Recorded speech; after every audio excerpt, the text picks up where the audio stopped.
Ladies and gentlemen, I now call this House to order and call upon the Prime Minister to give the first constructive speech of the round, not to exceed 7 minutes. Hear, hear, hear.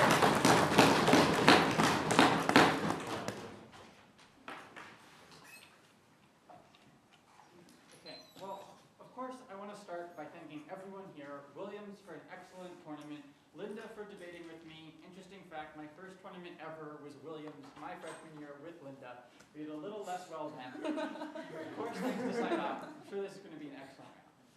So, that said, the case we have, I think, is really interesting. It's op choice. Here's the situation. A prisoner is on death row and needs an organ transplant. Something like the heart, that they would die without and that there's a shortage of. Now, he's appealing the sentence. It's not uncommon for appeals to go on right up until, right near the execution date. So, he's come to the top of the list and would otherwise be eligible for the organ donation. So, as a general policy, in cases like this, should prisoners on death row be allowed these organs? So we're assuming that there's no other, health problems or going on? Yeah, whatever there are, they've been taken into account and would otherwise be the next one. So the only determining factor is... Right. Should just on the basis of being on death row, you deny.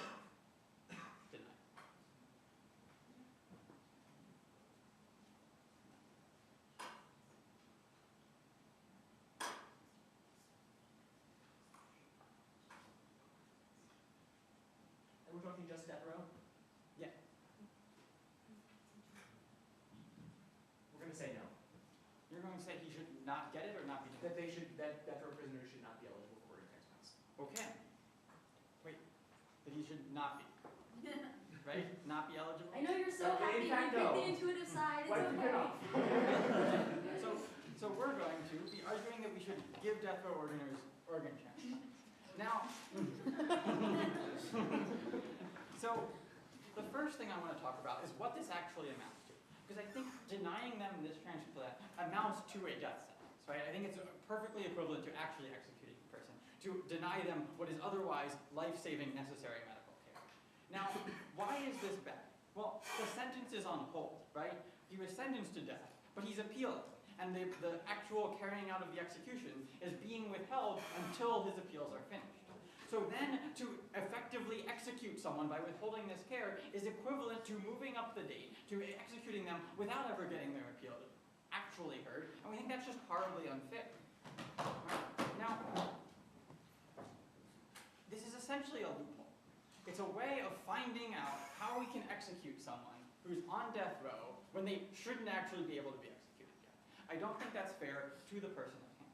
Recognize, too, though, that even if you believe in capital punishment, you should at least believe that it must be humane, right? Certain mechanisms of execution are not justifiable, either morally or constitutionally. And I think to withhold medical treatment while the person dies a slow and agonizing death is not a constitutional means of execution. So I think it's pretty clear, then, that the state must not use this as a way of actually upholding this. Now, the second thing I want to talk about is how organ donation should work, what the standards we have in place for those systems are, and why they're good. Right? What we have now is essentially a wait list. People who are in vital need of the transplant, where it's likely to save their lives, are put on a list, and we expect people who are waiting longest to get the organs first. We think that's good, because any prioritization we think is fundamentally unfair. We don't think you can prioritize who is most deserving of being able to live, right? If they say that these people are on death row so they're bad and we shouldn't give them organ transplants, then they have to explain how bad you need to be, right? What about things that are illegal but aren't as bad as the things that would get you on death row? Sure. But aren't there already systems in place that kind of say who can and can't get on this list based on kind of socioeconomic means or other determinants? No, I mean, you can't be removed from this list because we think you're a bad person. That just can't happen with the status quo, and I think there's a really good reason for that, right? Look, what if you gambled once when you weren't allowed to? Do you not get organ transplants anymore? I mean, you're presumably slightly marginally worse than the person who didn't gamble, but we just don't think that's fair. We don't think it's reasonable to expect these decisions to be upheld in any sort of reasonable way. What about immoral things that aren't illegal, right? What, is that bad? What if you were a bad parent you an organ, I don't think that it's reasonable to have the organ donation system try to judge people's morality and how good a person they are. I just don't think it's fair, right? I also don't think it would be fair to give organs prioritization for people who would like volunteered a lot for charity, right? And if you're going to argue in one direction, you also have to argue in the other, right? And if you're a better person, you should get first crack at the organ. I don't think that's possible, right? So they have to give us a clear standard, right? If they're going to say, in this case, we're going to withhold the organ, they need to say exactly why they're going to withhold the organ and defend that standard as actually making sense. On our side of the house, we're just going to recognize that humans aren't capable of judging those things about each other, and that they have to just use some sort of straightforward, fair, arbitrary methods. Finally, though, I want to talk about the state's responsibility to provide medical care. I think in the case of prisoners, the state has a greater duty than usual to provide medical care. Why? Because they're in the custody of the state, right? A prison sentence would be cruel and unusual if that prison sentence included not having a doctor to treat your illnesses, right? We think that when you can't get a job, can't go out and get your own health care, when the state is denying that opportunity to you, then as a matter of basic human dignity, the state has an obligation to give you some level of medical care on its own, right? That's an obligation the state takes on. The same way that it can't starve you to death in prison because you weren't able to pay for your own food. It makes sense that they can't deny medical care and actually then say it's your own fault. Right? We also think that this isn't any different than any expensive life-saving surgery, right? It's easy to say, well, oh, here someone else would die, right? Because they don't get the organ. The organ could go to save someone else's life. But that's also true of money, right? We could use money to buy food to send to Africa to save starving people. But we don't think that that means anything that's expensive the government doesn't have to provide to prisoners. It does have to provide things like dialysis under the current system. Expensive treatments are required to be given to prisoners. Now, that money can be used in other ways that can have the same sorts of benefits that giving an organ to someone else would. And I think, given that we recognize we're always in this kind of situation, that we're always making what is in effect the same decision that's being made here, the government has this obligation. We also think that it's important because it facilitates other rights that we think are essential for prisoners, right? We think the right to appeal is important. The right to be able to aid in your own defense is important. Now, we can't have these rights if you're not a healthy person, right? If you're denied medical care, you can't effectively aid your counsel when they're trying to appeal your case. You can't actually exercise your right to appeal at all if you've already been killed. Now, because this is necessary to facilitate those other rights that we do believe are important, we think it's incredibly vital that the government give you this, if only as a means to those other things. We're very proud.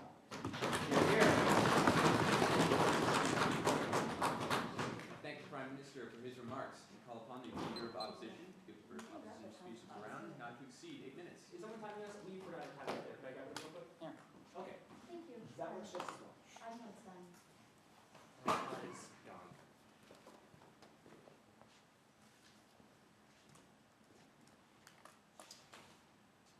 So I also want to over here as well. Thanks to the computer. Yeah, thanks. I want to start off my speech as well by just alluding to Williams tournaments in years past, because my first tournament was also at Williams with a debater who no one's ever really seen again. I'm pretty sure I spoke a legitimate 21 in the first round. I'd like to think that I've improved a little bit since then, so hopefully this will show that. At the same time, we're hitting MIT finals, we got an organ donation case, surprise.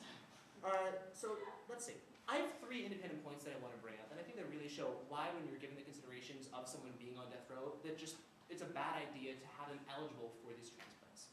So the first thing that I want to talk about is just how exactly the state should be allocating a limited resource, such as transplanted organs, such as hearts, such as kidneys, such as something that's going to keep people alive.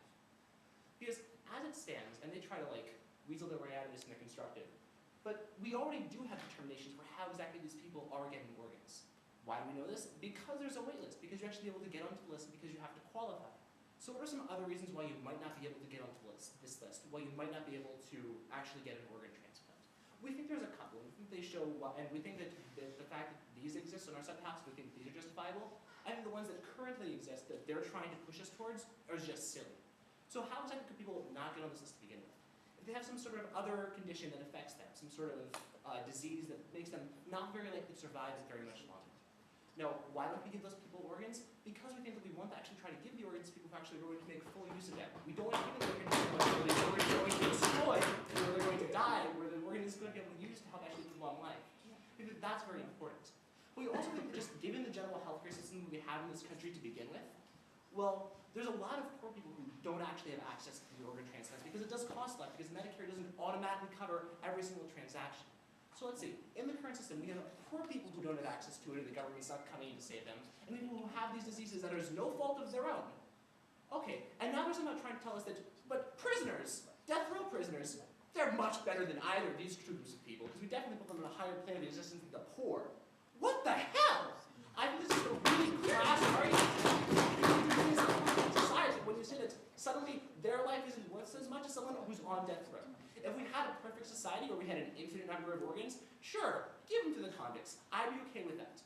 But putting it into the body of a convicted murderer who's going to be executed, the organ going to be completely destroyed, possibly just a few years down the line, we think that that's very silly when you see that we have all those people in society who are equally deserving, who, if anything, have more possible use and more legitimacy under the current system of deciding who gets these, who aren't getting those organs. Try for it. But all your analysis there is basically saying it's okay to execute people when they're guilty, but they haven't gone through the whole appeals process yet. It's not legitimate to assume that they're guilty. Okay, here's the thing. Do we put them in prison? Do we put them in prison because, well, maybe they're guilty? No, they've had a trial. Are there still appeals pending? Yeah, but a lot of appeals for people in death row isn't like, oh, I'm going to go free. It's going to be something like, oh, I'm going to get my sentence commuted to life. There's a big difference between this, and we think that at the point where you already have these people who have been convicted of crimes where society has made a judgment in that way, well then we're willing to say that when you have all these other instances where people don't get organs, we think that the priority of the state should be to those people, and that is where our obligation lies, and that is where the government case completely drops the ball. Okay. Also on this point, I just want to, actually just want to move on to the next one, because the second thing I want to talk about, and this I've already alluded to a little bit, is just philosophically, what exactly is the difference between somebody who is on death row in the eyes of the state and somebody who is just a general member of society? Because I think I've already alluded to all the economic distribution of resources arguments. But how exactly do we view these people? And I alluded to this a little bit when I was talking about the determination that society is already made. Because yes, these people do have appeals pending, but it's not as though these appeals are like, oh, they're absolutely innocent. And I think that at the point where we're going to have a death sentence, the point where we're going to be putting people in prison for these lengths of time, at that point that we said it's okay to actually say that, okay, you do have different rights. Why are we able to give them, say, dialysis or something, which is also expensive? I'm not going to harp entirely on the expense. But why is it okay to give them that type of treatment, but we think it's not okay to give them hearts? Well, we think this is fairly intuitive. Because when you do look at dialysis machines, that's pretty much a non-rival good, because you can make more dialysis machines, you can make more things that can actually keep people alive. However, when you actually do have completely limited resources, where you can't just grow new hearts in a lab yet, when we do that would be cool, but it's not quite there yet, unfortunately for MIT. On that day, then you can actually extend this right out to those prisoners, but until then, I think we have the philosophical obligation to actually take care of these people who don't have any sort of societal pressures put against them. Try for it if you want to do a second. But I already explained this in my speech, right? Those machines cost a lot of money. That money could be used for clinics, for foreign aid, for all sorts of things that do save money. I don't see how that's different. But here's the thing. We're not saying that we're condemning these people to die just because of that, because we actually do have the option to save all those people. Is it expensive? Yes, but we're not putting a price on human life on our side of the house. What we are saying is that when you can only save so many lives, then you have to make some sort of determination of what lives you're going to save. And this system already provides for that. I think that just extending how the system believes that how the system believes that it should work, and the principles that it operates under, it flows right onto our side of the house. Because we think that people who do have these qualities that make them less useful recipients of these organs should not get them. And we certainly shouldn't be just cutting all these people out of society just because they can't afford it. The last thing that the last thing I want to talk about, and I think I've already actually summed this up, so I just want to talk about the general inefficiencies of the system. So cross-apply a lot of what I said, but what I really want you to take away from here is that we have a system that's pretty much broken. It's not perfect by any means. Like I said, if we do get this perfect system, then we can start giving it to prisoners. But at the point where you don't have this perfect system, and the point where you do have to realize that we are working within a flawed environment, we have to make exceptions because of that flawed environment. And you have to make these philosophical determinations. Let's go case cycle. So the first thing we talk about is the actual process, and they say that, well, you're basically killing these people. Okay, first off, this isn't entirely true, and secondly, they're already on death row. Addressing both of these.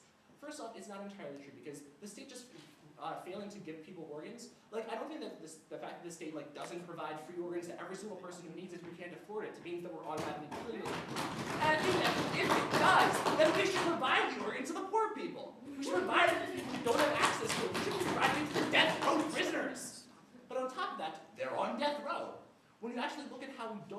these organs to people who have like debilitating conditions that might cause them to die.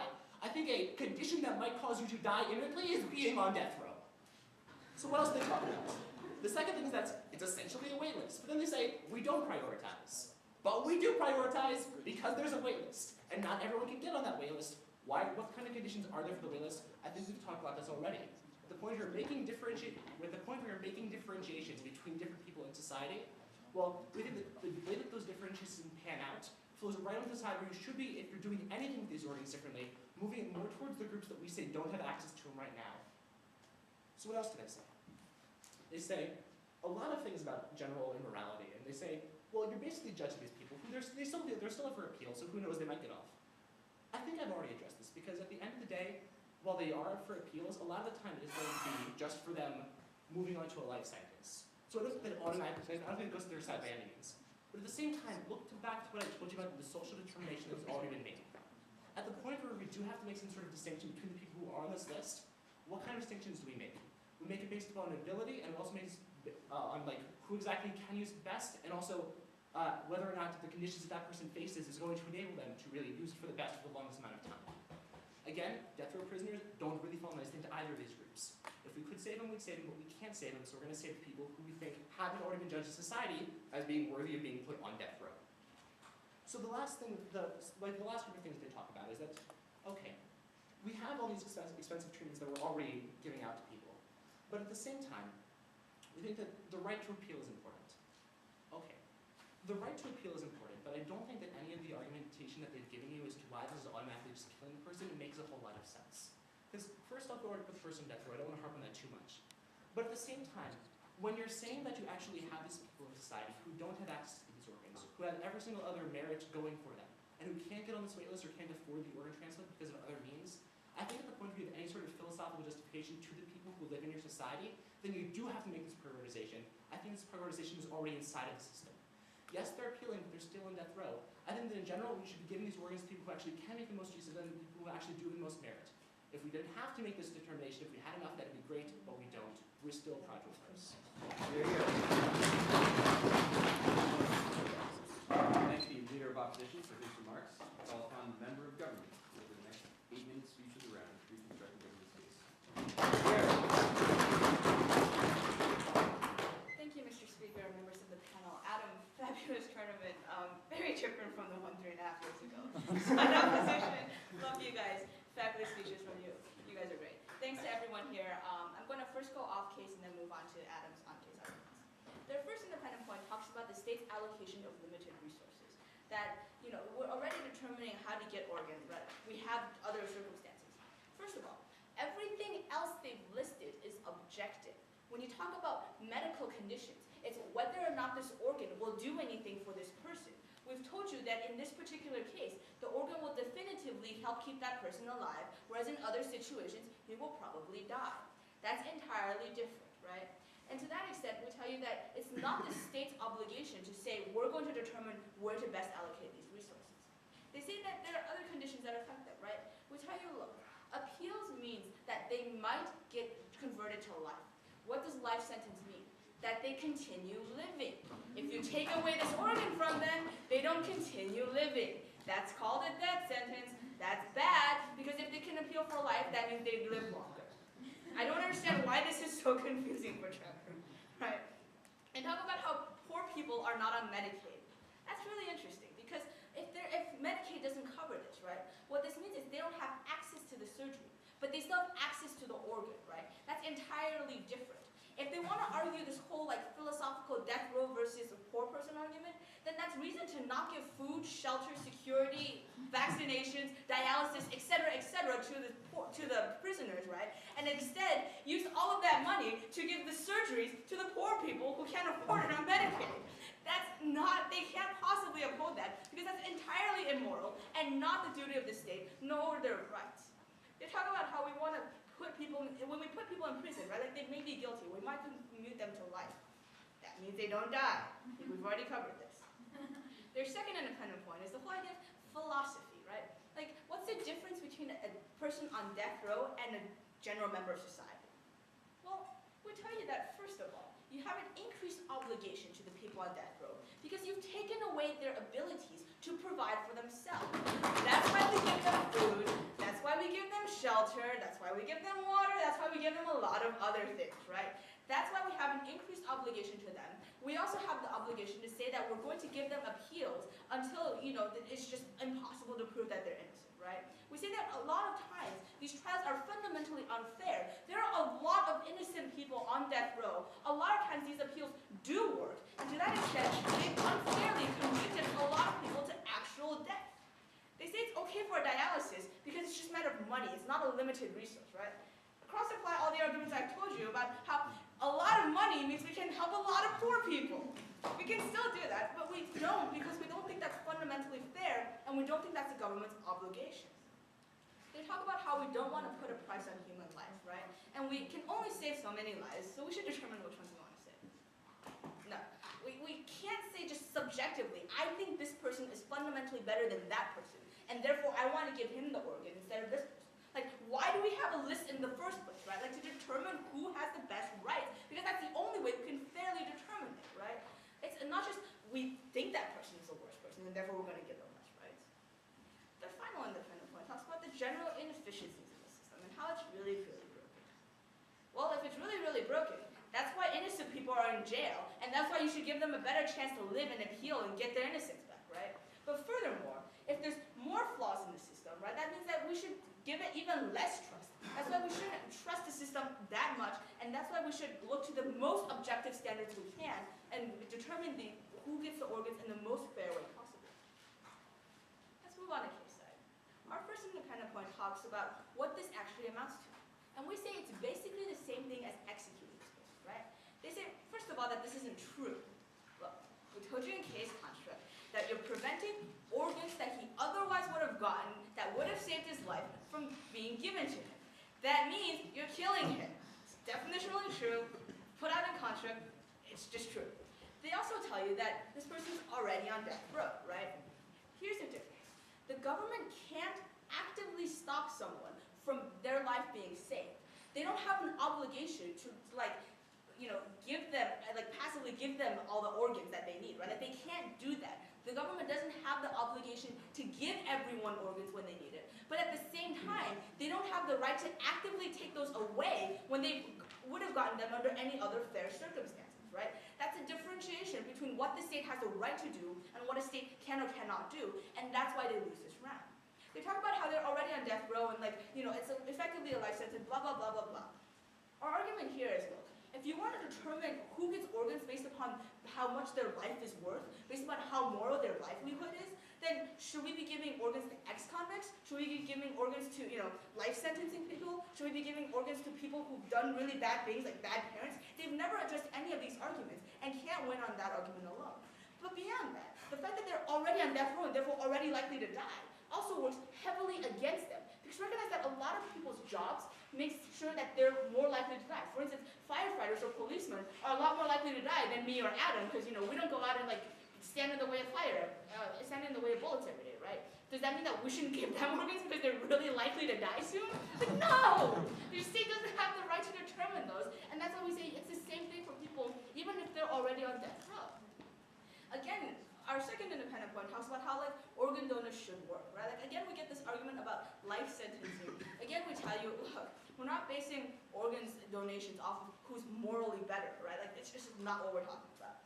Trevor also talks about how we should move the access to other areas, right? Apparently, all of our money should go to morally good people. Apparently, we shouldn't have jails. We should just kill everyone who's ever been convicted and use the hoard of money that goes into the jail system and instead use that into our social welfare system, right? That would be good for society. That would move a lot of access to good people who haven't done anything else wrong. We can't do that because that's not the state's duty. That's not the state's right. The states should try to stay out of these decisions as much as possible and intervene only when it infringes upon more other people's rights. Only when there's no objective standards to be had, which, there is one here, right? We ask them for a clear standard to determine who's morally better or whose life is going to go on longer. They haven't offered us this. They can't win this round without that. Our third independent point talks about the state's responsibility to provide medical care, right? The state's responsibility to the prisoners because of the fact that we've limited certain of their rights. They say this isn't automatically killing them. I don't understand this. Why do they keep saying this? We told you in contract, this is automatically killing them, right? They say like, that means you can't afford other means, that you can't do other things. Well, again, I don't know. All these arguments sound the same to me. Again, we tell you, should we not give them food? Should we instead send all this food to Africa? We could probably save a lot of, starving babies in Africa. Like, that's not what we're supposed to be doing with our money. That's not what this state does, right? We tell you that it's necessary to facilitate other rights, which Trevor never gets to. We tell you that it's necessary to allow the entire appeal system to work, to allow our entire justice system to work, because we believe that they have the right to appeal. And if we do what they're saying, then ultimately we're taking away that right, and that destroys the entire foundation of our system. For all these reasons, we're very proud to propose. I thank the member of government for her remarks and call upon the member of the opposition to give the next opposition speech of the round, not to exceed 8 minutes.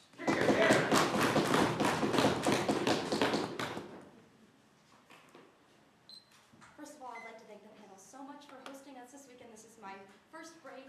This is fantastic. It's been really lovely. To true friends on SciGov, this is a really interesting case. I really like medical ethics. And of course, to my wonderful friend on SciGov, it's been fantastic debating with you. I'm going to get right down to it. I'm actually starting. Oh, here we go. Okay. There we go.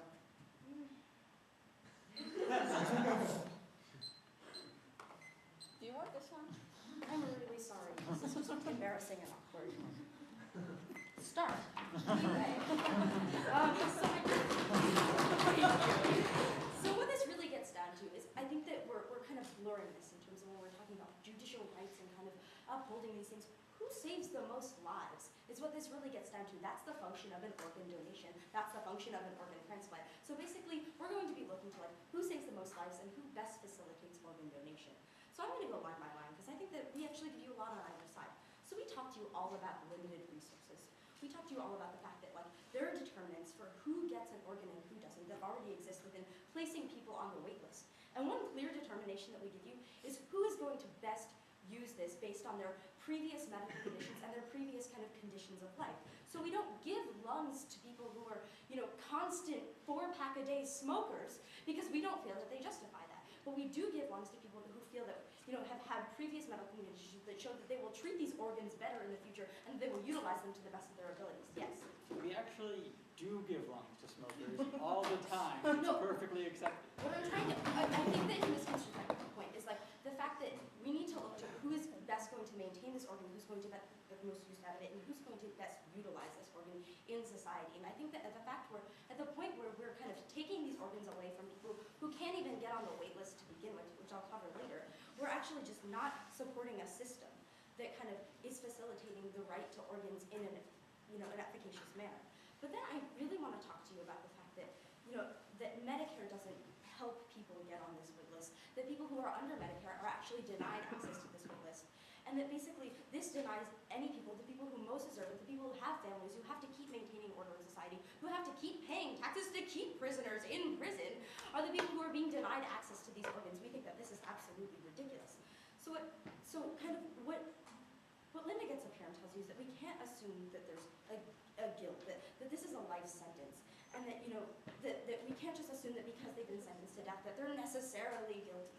So first of all, we want to talk to you about the fact that death sentences are very rarely issued, right? People people tiptoe around them. So when they are issued, they're issued in extreme circumstances. Appeals processes are often done to actually exhaust the system. They're actually done to drain the system of their money because they want to kind of backlash against the system. And almost never, in the few cases where people have been found, quote, innocent, it's been on a technicality. It's been like, oh, they were standing above the person holding the bloody knife, but they were actually stabbed into the heart. This is on a technicality. We don't think that these people are inherently innocent on their side of the house. And we think that, if a death sentence is issued, it's issued in extreme circumstances. I'm sorry, I don't have time. So what I really want to get down to is kind of this idea of the philosophy of this. Because what Linda gets up here and tells you is that kind of it's not the government's obligation to kind of, decide who gets these organs and who doesn't. But we actually think that this is fundamentally not true. We think that the government has an obligation kind of, to kind of walk into the Medicare system and kind of decide, we need to fix this system first. We need to fix this system before we provide a system that provides these organs to prisoners rather than kind of to the people who are best going to be utilizing them. I'm sorry, I don't have time right now. So basically, what we want to get down to is the fact that,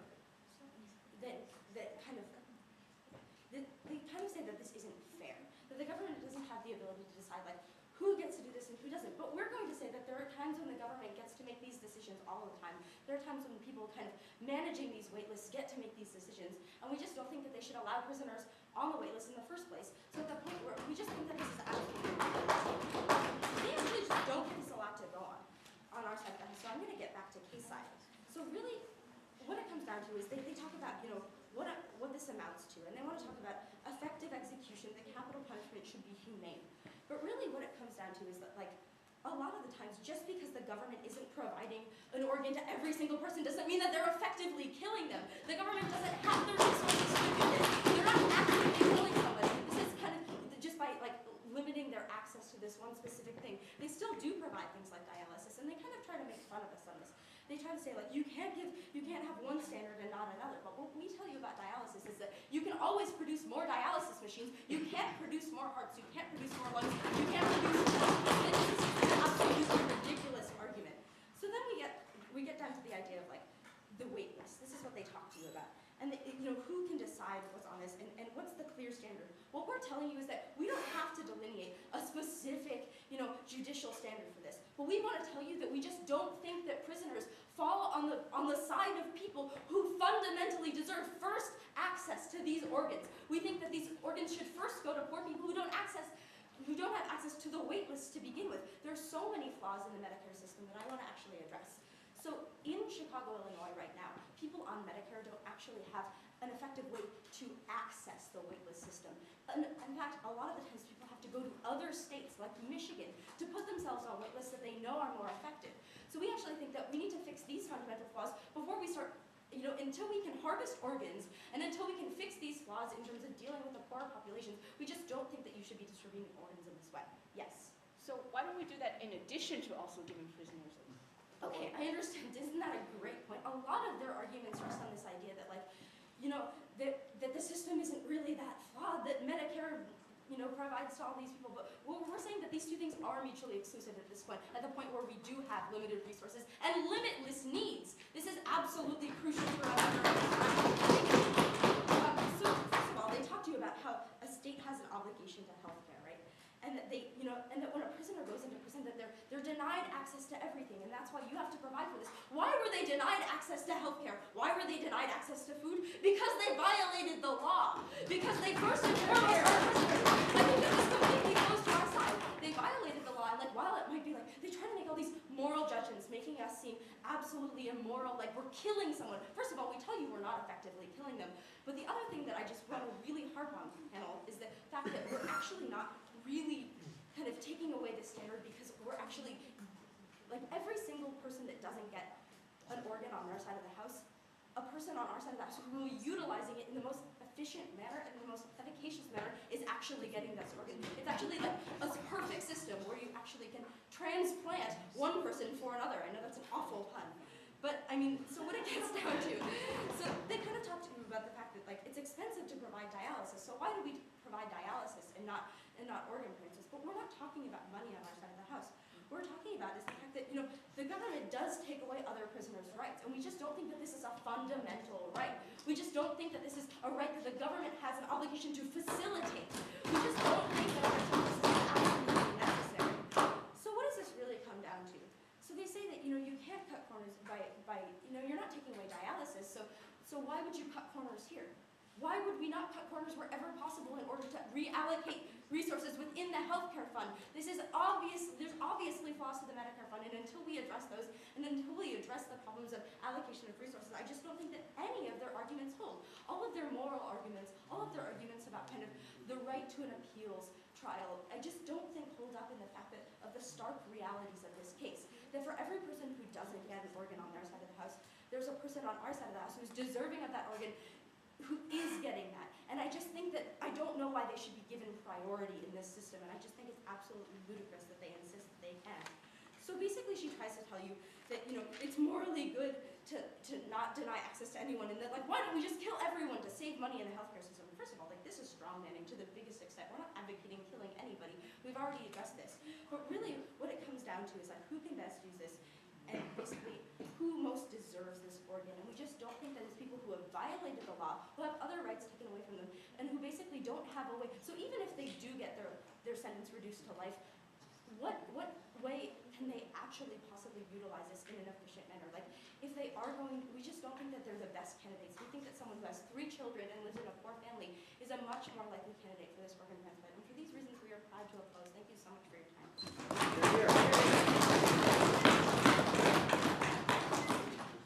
Yes. All right, I thank the member box. Now, what you didn't see for the rest of the tournament, every single round except for this one, I was like bumbling the timer and Lily came to save my life with it. So just give her credit for that. It wasn't her fault. It was just me being channeled through her. That being said, 3 questions. So the first thing I want to ask you is, well, what exactly does the death sentence imply? Now, one of the things that I learned from listening to the gut side of the case is that the people who are probably the best people in society, the goodest people that you could ever want to meet, are the people on death row. I didn't know this until I started listening to Adam and Lily. Like, then I realized that the reason I didn't know that because it's wrong. Because when we as a society put someone on death row, it's not like we have these juries who are really just suddenly say like, I don't really like that person, they look at me funny, let's kill him. That's not exactly how the death penalty works in this country. I mean, it was actually like outlawed for a while. We don't like killing underage people. There's lots of reasons why we were just morally opposed to this. Now, what exactly is the reason for this? Why is this important? So, if we are opposed to it and we actually do make the determination that, hey, they are on death row for a reason, then I think that carries several implications. Now, what implications does this do? Well, we already said that we're okay with punishing these people.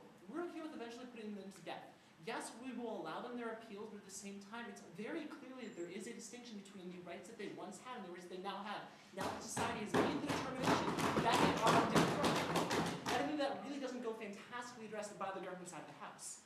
So first off, you have this difference between, so you have the death sentence problem. The second question I want to ask you is, what is the distinction about transplants? Why exactly is this such a volatile subject? So I'm going to cross it with the dialysis example that keeps coming up. And it basically comes down to the difference between like life and death procedures as well as just these like non-rival, very unobtainable material resources. So okay, why do we give people dialysis? Because we think that like even if you're on death row, if it's possible for us to do it to you without like killing somebody else, then yeah, okay, we'll do that. But what they're basically proposing is that no, when somebody else is going to die because they can't get this organ, we're still going to give it to these prisoners. And there's a huge distinction that I don't think they adequately address. When you're making any sort of real moral considerations, and you do have to have some sort of moral balance, like, I don't think it's a ridiculous moral assumption to think that, like, the average person in society probably deserves to die less than the average person on death row. I don't think they ever fantastically respond to this either. Okay. But the last thing that I want to talk about is, where exactly and how exactly does society fulfill its obligations to the fullest? What exactly is society trying to do? What exactly is the transplant and the whole legal system trying to do? So we already decided that we can make these distinctions between people because we have the waitlist in the first place. We do these requirements for getting on the waitlist and for actually being eligible for an organ. This is why if there is some sort of rivalry between 2 different people who are both trying to get an organ, they're not going to give it to the person who's been a chain smoker their entire life. They're not going to give it to the person who has some sort of terminal illness. That's how the system works. Why does the system work that way? The system works that way because I think that there is some sort of objective stance that you can take on weighing how exactly we give these organs out and who we give them to. And this is really, really important. Because I think at the end of the day, it's very easy to say that there are lots of people in society who do get a really poor end of the bargain in just living throughout society. And then we have people on death row. And so they have their appeals, and maybe they're innocent. When we really look down to it, like, if society has made the determination that we can kill them, whereas the people who are poor, the people who are disadvantaged by society, are basically being left by the wayside, I think you have to make some sort of choice. And let's assume that even if you buy all of their argumentation, that even if you do decide that, hey, if you don't give it to them, then it's basically just like killing them. Well, then you have to make a choice. And on their side of the house, you choose, to say that poor people deserve to die. On our side of the house, we say that death row prisoners deserve to die. I know which side makes me sleep better at night. We're so proud to oppose.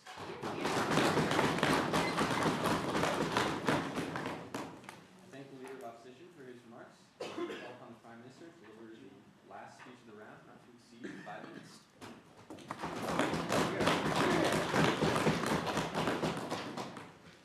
Well, of course, thanks to everyone here. I think it's been an interesting round. What I want to start by talking about is what kind of standard is okay to use in these situations.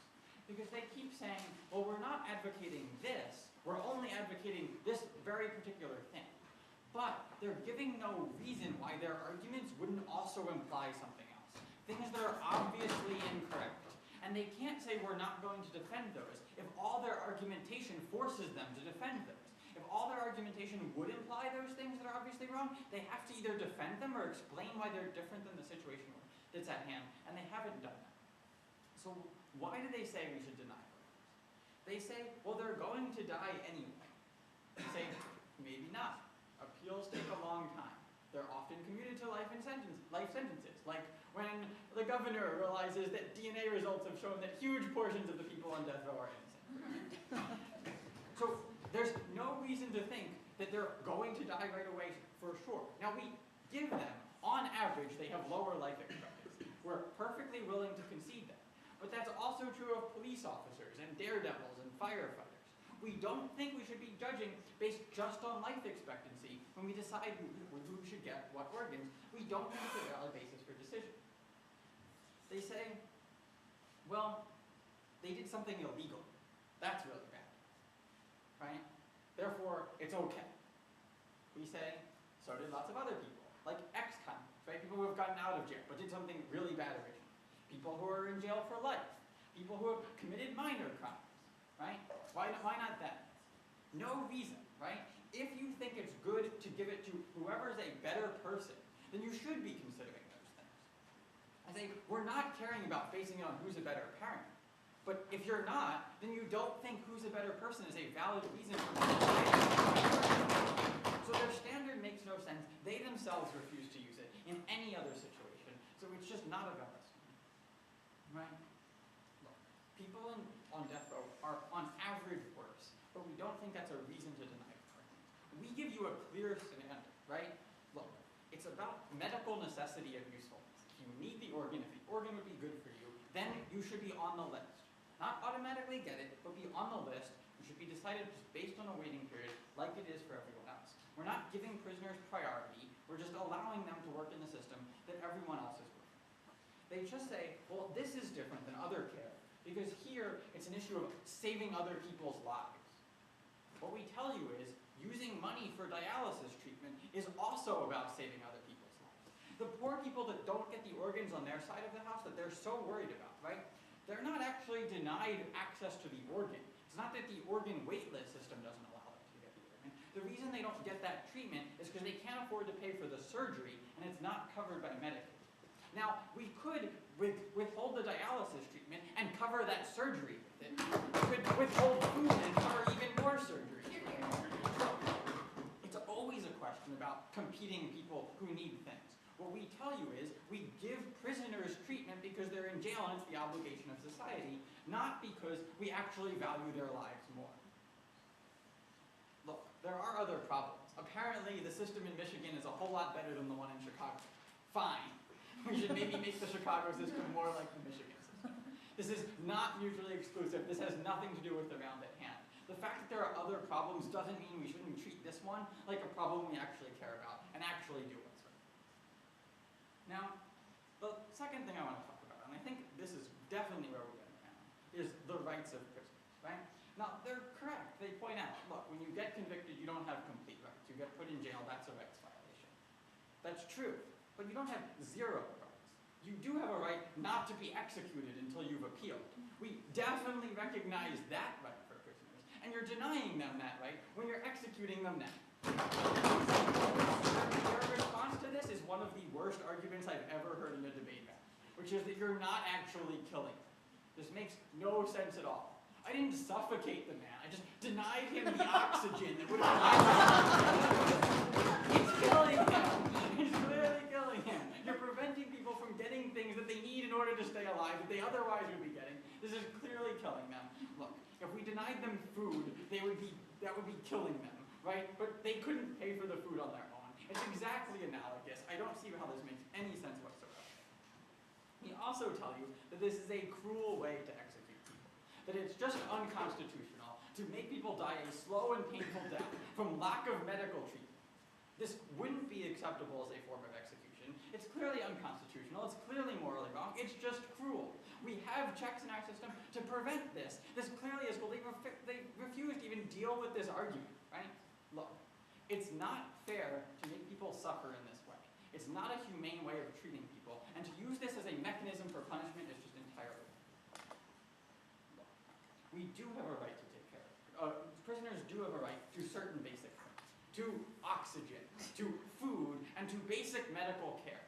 We don't think it's fair to deny them things that they otherwise would have gotten because they're in prison, unless you think that's a valid part of their sentence.